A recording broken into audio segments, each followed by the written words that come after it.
Yet, a growth mindset fairy tale. Written by Courtney Gonzales. Illustrated by Antonella Fant. Rowan was fed up. Today's swimming lesson was just the same as usual. Rowan watched her big brother Zane splash away from her down the pool.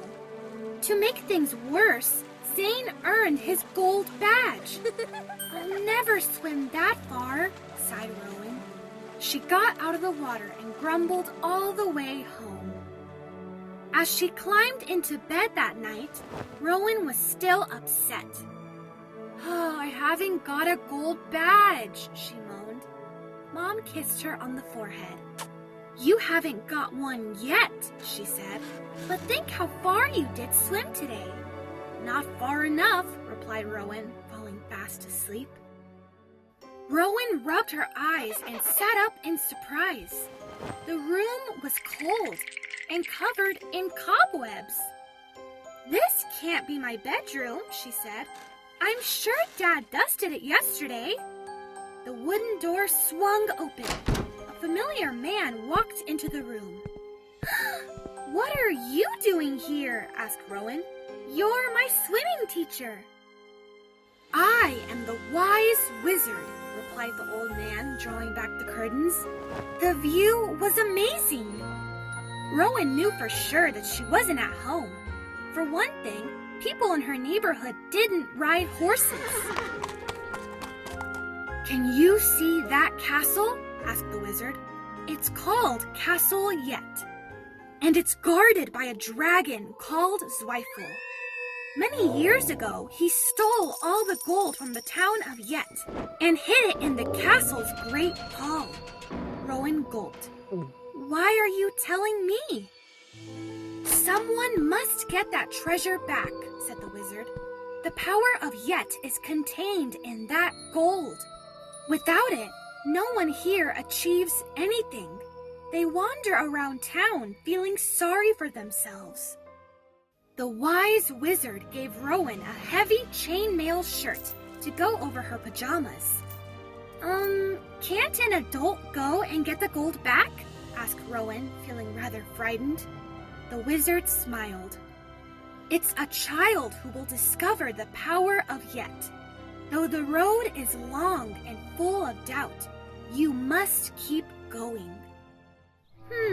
If the road is long, replied Rowan, I want to get there as fast as I can. She grabbed the saddle of a nearby horse and tried to leap on its back.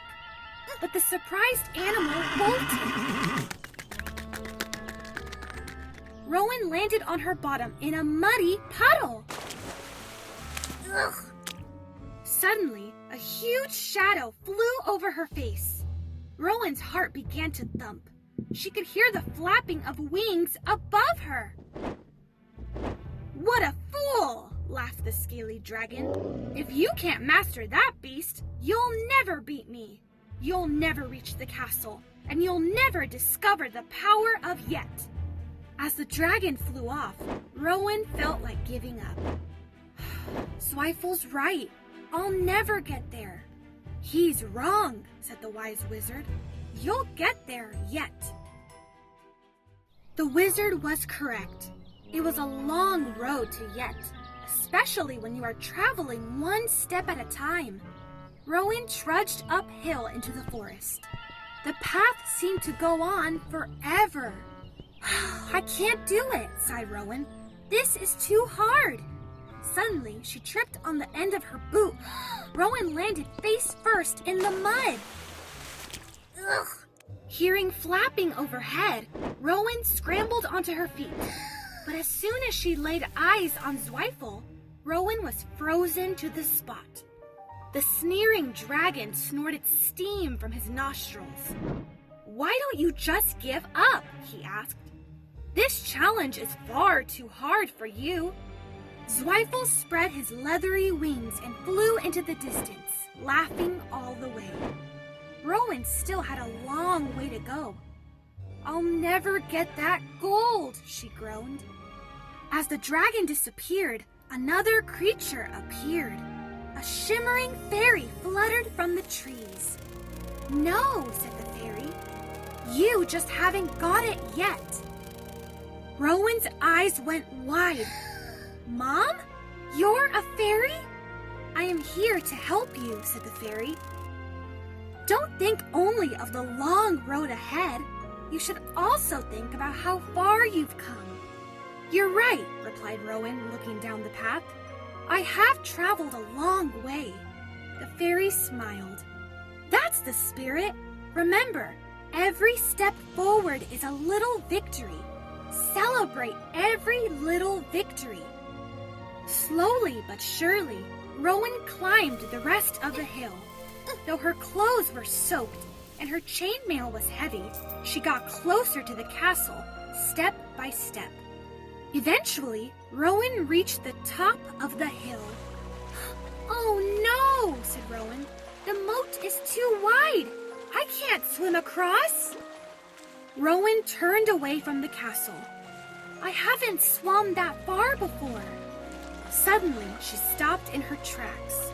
Zweifel the dragon had been trying to fill her with doubt, but Rowan wasn't going to let him win. I haven't swum that far yet, shouted Rowan, diving into the moat. Rowan swam with all her might. Her clothes dragged her down and her boots filled with water. But Rowan kept on kicking. Stroke by stroke, Rowan arrived at the other side. Rowan ran into the great hall of Castle Yet. Zweifel was very surprised. I can't believe you're here, sneered the dragon. I doubted you every second. Rowan couldn't take her eyes off the fireplace. It was piled high with gold and treasure. The dragon's tongue flickered with flame. You've come for my gold, have you? Well, you have one more test to face. What's that? Asked Rowan, frozen by fear. Me! Shouted the dragon, breathing fire across the room. At the last moment, Rowan removed her boot. It was full of water. She threw the water straight into the dragon's face. Zweifel screamed. As the flames were extinguished, the great hall filled with steam. When the steam cleared, Rowan found a tiny Zweifel curled up on the floor. The scaly dragon had shrunk. I'm not scared of you anymore, said Rowan. You're just a wriggly worm that put doubt in my head. Rowan reached into the fireplace and grabbed a bar of gold. Its glow seemed to spread right through her. Rowan gasped. Now I understand the power of Yet. It's not about the gold at all. It's about my journey and everything I've learned along the way. The power of Yet gives you courage to keep on going. Now I know, no matter how difficult things may seem, I'll always get there in the end.